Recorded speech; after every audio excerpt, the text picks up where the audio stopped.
Boom. Imagine you saw someone lying down on the floor, just in complete pain and agony. You walk up to them and ask, "Hey, what's wrong? What happened?" And at this point, you can't help but feel uneasy. You feel like your soul is being gripped by grief and the feelings that you should have done something to prevent this or do something to alleviate the pain. Then, after some aggressive coughing, the person finally clears their throat to say, "The outcome that you see right before your eyes is entirely my fault. Yeah, I caused it. And the thing is, it was a very easily preventable situation that wouldn't have resorted to anything lethal had I just followed the safety instructions and not just followed my gut like I was him or something." Now, what would you do in this situation? A. Blame the people for not putting more effort into stopping the guy. B. Tell him to be more careful next time. C. Point at him and laugh. D. Now, I presented to you the following situation to demonstrate that overconfidence is almost always a bad thing. Y'all, pride is a deadly sin for a reason. It'll make you struggle in situations you otherwise would have been fine in, lose games you otherwise would have won, arrive late when you otherwise would have made it in time, fail an assignment when you otherwise would have passed, faint Pokemon in a Nuzlocke when they otherwise would have survived had you just sent out something else, mess up the ingredients to a recipe because you feel like you remembered it good enough and didn't bother searching it up again when you otherwise would have made it just right and not fuck up the recipe, and many, many more. I happen to be someone who has been having an issue with their overconfidence for as soon as I first learned to have confidence. It's literally physically impossible for me to ask for help while doing something unless I know for a fact I don't know what I'm doing. Like, I just can't. I'd have this, man, I got this mentality no matter what I'm doing. Even if it's something I'm not 100% sure about. If I feel like I can do it without anybody's help, you bet you're gonna do it. And probably fail. It's just ingrained into my DNA, man. I can't do anything about it. Okay, well, have you tried to do anything about it? Well, I tried. To try. To try. To try. To try. To try. To try. To try. To try. To. There are many instances where my overconfidence made me look incredibly stupid. One of which being that time when two middle schoolers challenged me to a tug of war. 2v1. But hey, I'm stronger than them, right? I go to the gym and I lift heavy things all the time, so it should be relatively a breeze, if not a close match, right? Yeah, I lost almost instantly and it was hilarious. Either I overestimated myself, underestimated them, or both. And whenever I get a sore throat or something, instead of taking medicine or something like a normal person, I just thug it out until the pain goes away.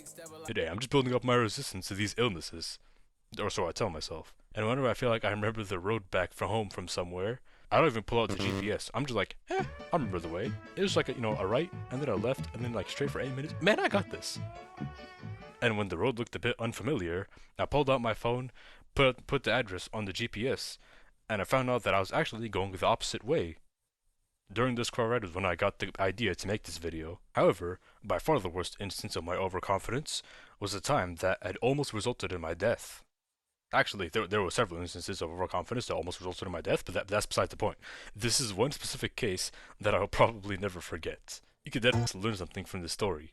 Let me tell you a story about this one time I and some friends went canoeing as an activity for a retreat. Hey, if you're enjoying this video and you're liking the vibe, then you should reconsider like and subscribe. Maybe even leave a comment too. And if you do, this video will get up in the algorithm. Woohoo! And also, if you're a YouTuber watching this video, comment below telling me that you're a YouTuber and you subscribed so I can subscribe back. So it's like a little I help you, you help me type thing. Anyways, back to the video. We were all having a good and jolly time, canoeing, as one would do in this given circumstance. As everyone else was ready to leave, I decided that I wasn't done yet. I just wanted to go for one last swing before calling it a day, and so did I. I took this one light blue canoe that fit only one person.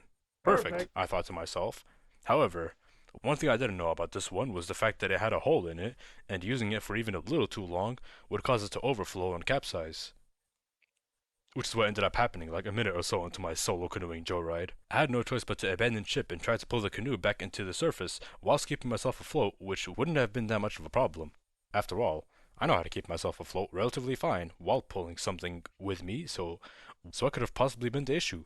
Well, these, my water rafting shoes. See, the thing about this area was the fact that it was extremely rocky, no ASAP, and it would hurt quite a bit to step on it barefoot, so I came prepared with some foot gear to help me combat this issue. The downside? It makes it almost impossible to swim, but that's okay, because you're not supposed to be swimming with them on. You're just supposed to go to canoeing or like water rafting or whatever and walk on rocks without it hurting as much. So why am I talking about swimming? After all, a life vest is mandatory when doing activities like these in case of an emergency situation like this, and only an idiot would willingly go canoeing without one of those.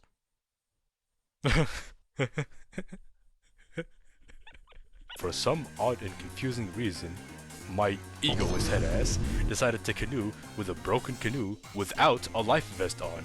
And the thing is, I knew it was a mandatory and why, but still decided not to wear one because I was such a cocky prick and was confident in my ability to swim and sort out dangerous situations like this, which I wasn't. I mean, I strapped the life vest onto the canoe itself in case I needed it, which on second thought might have been one of the dumbest things I've ever done in my life.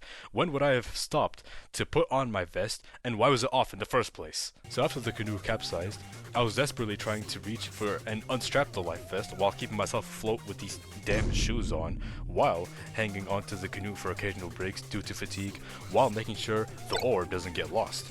I was multitasking like 4 things, and it felt incredibly miserable. This is just a sad existence. And the worst part is, you can't even feel bad, because this situation was completely avoidable.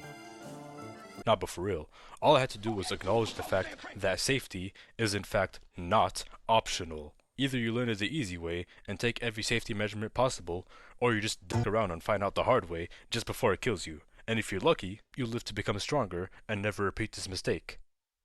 And if you do end up repeating this mistake and face an injury or death, that's just natural selection, bro. God gave you a second chance and you failed the exact same way? Come on, man. Lock in.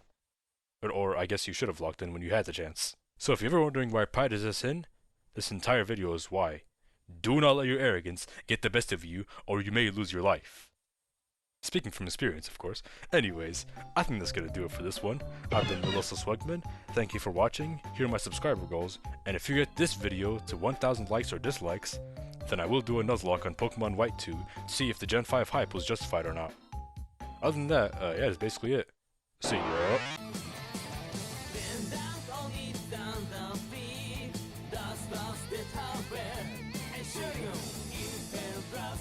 It's up on the Foley, Inferbras, for it's up on the Foley. Wenn hab einen Dauerrekorder, das war's der Taufe, was das war. Inferbras, for it's up on the Foley, Inferbras, for it's up on the Foley. Ferrari took the lead into turn 1, but Liuzzi